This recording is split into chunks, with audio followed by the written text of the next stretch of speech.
everybody, it's Miss A and I'm back with another math strategy video. We just did a video on area of a rectangle. That's one of the concepts for 4th grade that children need to be able to know. And we're going to talk about area of combined shapes. It is one of those topics that we have to know how to solve as a 4th grader. So here we have combined shapes. It might be 2 bedrooms of a house. Usually that's kind of how they go about solving it. So here we might have that this is 16. We have that this is 6. We have that this is 10. And we have that this is 13. All right, so we have our different shapes. Let me put it over here because you can't see the 13 really. So we have that this total piece here is 16, this piece here is 6, this here is 10, this here is 13. There are 2 separate figures here, and in order to figure out the area, we figure out the area of a rectangle, and then we combine those areas. So what I typically do, if they give me a picture, I usually solve inside so I don't get confused. I know both follow the same formula, area equals length times width. Now this one is pretty straightforward. I'm given that this piece is 10, the length is 10, so area equals 10 times, and then the width is 6. My area for this one is 60. That's done, super easy. This one is a little bit harder to figure out. I am going to have to do some subtraction in order to figure out this concept. So I have area equals length times width. I know that this combined length is 16 and this piece is 10. So if I subtract this piece from that, 16 minus 10 is 6. So this is 6.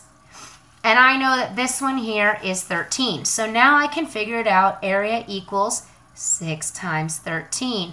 Now that's going to take me a little bit more work than this 10 times 6 over here. I'm going to do my partial quotients, and so this is 10 because I can break 13 into 10 and 3 and then multiply each part by 6 and then add them together. That's 60, that's 18, add those 2 together, that's 78. Area equals 78. Now once I have the area of both rectangles, you see I have the area here, I have the area here. To find the combined area, I will then add them. So I call it figure 1 plus figure 2 equals CA, the combined area.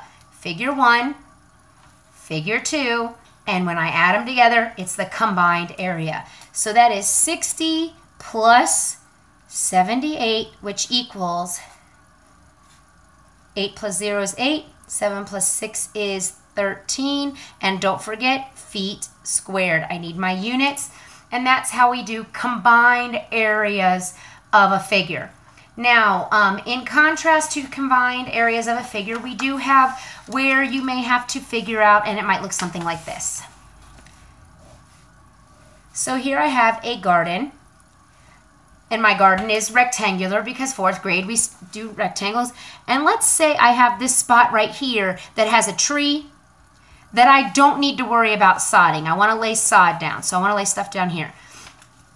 Now this one, let's say it's 17 feet, 22 feet, 5 feet, 4 feet. Now, I want to lay sod down everywhere, and obviously I can't lay sod on top of a tree. This is figuring out the area with removing a piece. So removing is just like it sounds, it would be subtraction. So I have my area of my first figure, so I call that area 1 equals length times width, always the same. And area of my second figure is area 2 equals length times width. The formula is exactly the same. Now, I'm going to figure out my big one first because I subtract these. So, area equals 22 times 17, and this one here is 5 times 4. Now, obviously, this one's super easy. That's 20. Get that done. This one's going to take a little bit more work, and I'm actually going to do partial quotient or partial products. 22 breaks into 20 and 2, and 17 breaks into 10 and 7. 1 times 2 is 2, and there are 2 zeros. 1 times 2 is 2, and there's 1 0. 7 times 2 is 14, and there's 1 0. 7 times 2 is 14. And then I add them together. This is 220. This is 154. Add those. So 374 minus 20, that equals 354 feet squared. Still squared feet because I did multiply feet times feet. So basically, if I needed to go to the store to purchase sod, to sod this area inside here, with the exception of the tree, because I can't lay grass on top of a tree, I would need 354 feet squared. That's what I would need in order to solve this. So the students will be asked to figure out combined shapes, but also taking shapes out. It would only be rectangles though, so it maintains that continuity of the same formula. You're either adding if you're combining, or subtracting if you have to take away, just like this particular one. I hope this video helps. Thanks for watching, everybody.